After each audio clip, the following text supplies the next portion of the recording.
नमस्कार। ई व्याख्यान श्रृंखला के अंतर्गत आज हम राजनीति विज्ञान की मूल अवधारणाओं में से एक राज्य और उसके तत्वों के बारे में जानेंगे। सबसे पहले हम बात करें राज्य के अर्थ और परिभाषा की, तो राज्य के अर्थ और परिभाषा के संदर्भ में विचारक दो दृष्टि से बटे हुए हैं, जिनमें प्राचीन विचारक और आधुनिक विचारकों का वर्गीकरण माना गया है। प्राचीन विचारकों के अनुसार राज्य क्या है? प्राचीन विचारक राज्य के दो लक्षण मानते हैं। पहला, राज्य व्यक्तियों का एक समुदाय है और दूसरा, राज्य व्यक्तियों के शुभ और लाभ के लिए निर्मित एक श्रेष्ठ समुदाय है। इसी विचारधारा के आधार पर अरस्तु और सिसरो ने राज्य की परिभाषा इस प्रकार की है। अरस्तु के अनुसार राज्य परिवारों और ग्रामों का एक समुदाय है जिसका उद्देश्य पूर्ण और आत्मनिर्भर जीवन की प्राप्ति है। इसी प्रकार सिसरो के शब्दों में राज्य उस समुदाय को कहते हैं जिसमें यह भावना विद्यमान हो कि सब मनुष्य को उस समुदाय के लाभों को परस्पर साथ मिलकर उपभोग करना है। आधुनिक विचारकों के अनुसार राज्य की परिभाषाएं क्या हैं? प्राचीन विचारकों ने राज्य को जहां समुदाय कहा, लेकिन आधुनिक विचारकों के अनुसार केवल व्यक्तियों से ही राज्य का निर्माण नहीं हो जाता। राज्य का रूप प्राप्त करने के लिए व्यक्ति एक निश्चित क्षेत्र पर भली भांति बसे हुए होने चाहिए और उनमें शांति तथा व्यवस्था बनाए रखने के लिए कोई राजनीतिक सत्ता का होना भी अनिवार्य आधुनिक विचारकों ने माना है। आधुनिक विचारकों में जिन्होंने राज्य का अर्थ और परिभाषा प्रकट की है, उनमें वुडरो विल्सन एवं ब्लंसली का महत्वपूर्ण स्थान है। वुडरो विल्सन के अनुसार किसी निश्चित प्रदेश के भीतर कानून के लिए संगठित जनता को राज्य कहते हैं। इसी प्रकार ब्लंसली ने भी किसी निश्चित भूप्रदेश में राजनीतिक दृष्टि से संगठित व्यक्तियों को राज्य कहा है। थोड़े समय के बाद यह समझा गया कि इस प्रकार के संगठन को भी उस समय तक राज्य नहीं कहा जा सकता है जब तक इस संगठन के पास संप्रभुता या सर्वोच्च शक्ति न हो। इस प्रकार राज्य के आवश्यक तत्वों में संप्रभुता को सम्मिलित किया गया और इस बात को दृष्टि में रखते हुए लास्की ने राज्य की परिभाषा करते हुए कहा है कि राज्य एक ऐसा प्रादेशिक समाज है जो सरकार और प्रजा में विभाजित है और जो अपने निश्चित भौगोलिक क्षेत्र में सभी समुदायों पर सर्वोच्च सत्ता रखता है। किंतु प्रोफेसर लास्की द्वारा दी गई राज्य की परिभाषा को भी स्वीकार नहीं किया जा सकता है। इसका कारण यह है कि संप्रभुता के जो दो पक्ष होते हैं, आंतरिक पक्ष और बाह्य पक्ष, उनमें लास्की के द्वारा संप्रभुता के केवल आंतरिक पक्ष का ही विवेचन किया गया है, बाह्य पक्ष का नहीं। वस्तुतः अब तक राज्य की जो परिभाषाएं दी गई हैं, उनमें फिल्मोर और गार्नर की परिभाषाएं ही सबसे अधिक मान्य हैं। फिल्मोर के शब्दों में राज्य मनुष्यों का वह समुदाय है जो एक निश्चित भूभाग पर स्थायी रूप से बसा हुआ है और जो एक सुव्यवस्थित सरकार द्वारा उस भूभाग की सीमा के अंतर्गत व्यक्तियों तथा पदार्थों पर पूरा नियंत्रण तथा प्रभुत्व रखता हो और जिसे विश्व के अन्य किसी भी राज्य से संधि या युद्ध करने अथवा अन्य किसी प्रकार से अंतर्राष्ट्रीय संबंध स्थापित करने का अधिकार प्राप्त हो। फिल्मोर की इस परिभाषा में राज्य के सभी तत्वों, जनसंख्या, निश्चित भूभाग, सरकार और आंतरिक तथा बाह्य संप्रभुता का उल्लेख हो गया है।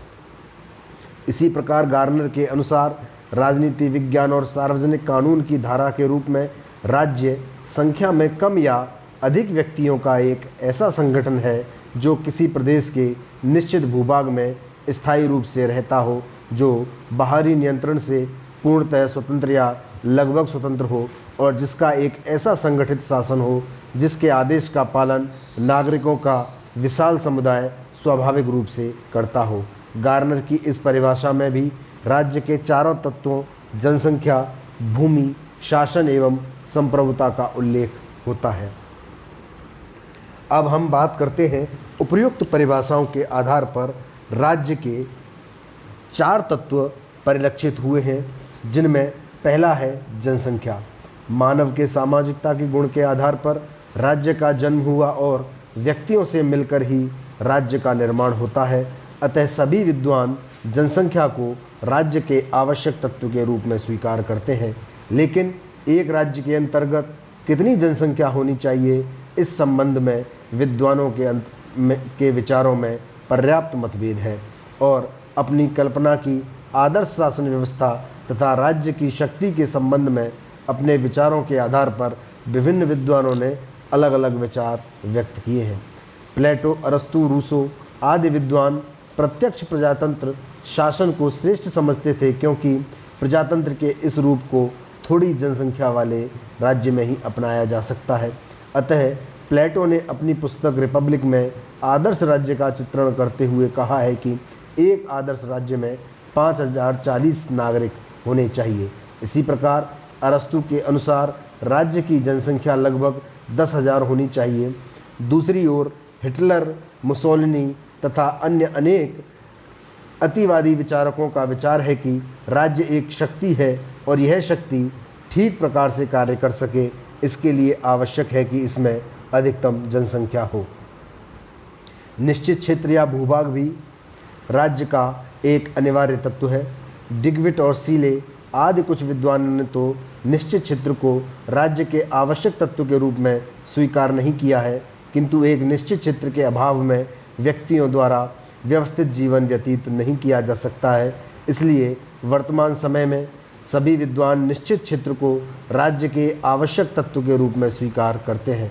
ब्लंसली के शब्दों में कहा गया है कि जैसे राज्य का व्यक्तिगत आधार जनता है, उसी प्रकार उसका भौतिक आधार प्रदेश है। जनता उस समय तक राज्य का रूप धारण नहीं कर सकती जब तक उसका कोई निश्चित प्रदेश न हो।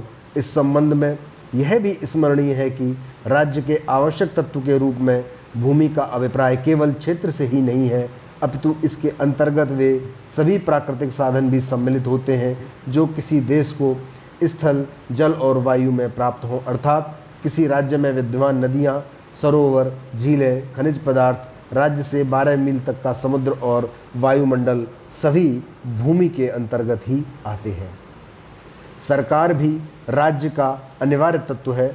मानव समूह एक निश्चित क्षेत्र में जिस उद्देश्य की प्राप्ति के लिए संगठित होता है, वह उद्देश्य उस समय तक पूर्ण नहीं हो सकता जब तक इन व्यक्तियों का जीवन कुछ नियमों द्वारा नियमित न हो, और सरकार ही वह संस्था या साधन है जो उक्त उद्देश्यों को पूर्ण कर सकती है। इसके अतिरिक्त सरकार ही राज्य में बसे हुए जन समुदाय की इच्छा को कार्य रूप में परिवर्तित कर सकती है।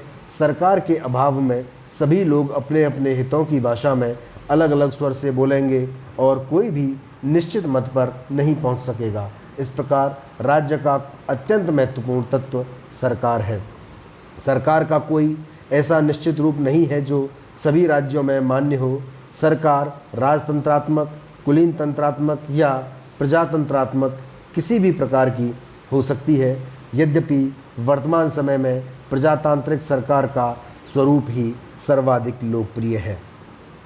संप्रभुता राज्य का अनिवार्य और अपरिहार्य तत्व है। एक निश्चित क्षेत्र में रहने वाले तथा सरकार से संपन्न लोग भी उस समय तक राज्य का निर्माण नहीं कर सकते जबकि उनके हाथ में संप्रभुता न हो। उदाहरण के तौर पर लें तो 15 अगस्त 1947 के पूर्व भारत की अपनी जनसंख्या, क्षेत्र और सरकार थी, किंतु भारत राष्ट्र प्रभुसत्ता संपन्न न होने के कारण राज्य नहीं था। स्वतंत्रता प्राप्ति के बाद भारत को संप्रभुता प्राप्त हुई और तभी भारत एक स्वतंत्र राज्य के रूप में परिवर्तित हुआ। यहाँ यह भी उल्लेखनीय है कि किसी भी राष्ट्र को राज्य बनाने वाला तत्व एकमात्र संप्रभुता ही है।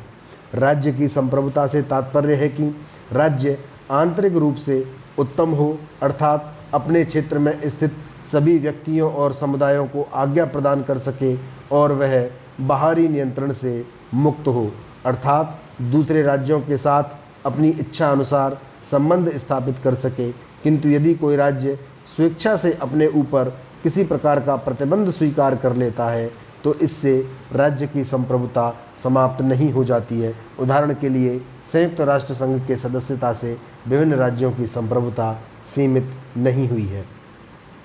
इस प्रकार आज के इस ई व्याख्यान के अंतर्गत हमने राज्य की अर्थ, परिभाषा और राज्य के 4 अनिवार्य तत्वों के बारे में जाना। अगले भाग में हम राज्य की उत्पत्ति से संबंधित व्याख्यान लेकर प्रस्तुत होंगे। धन्यवाद।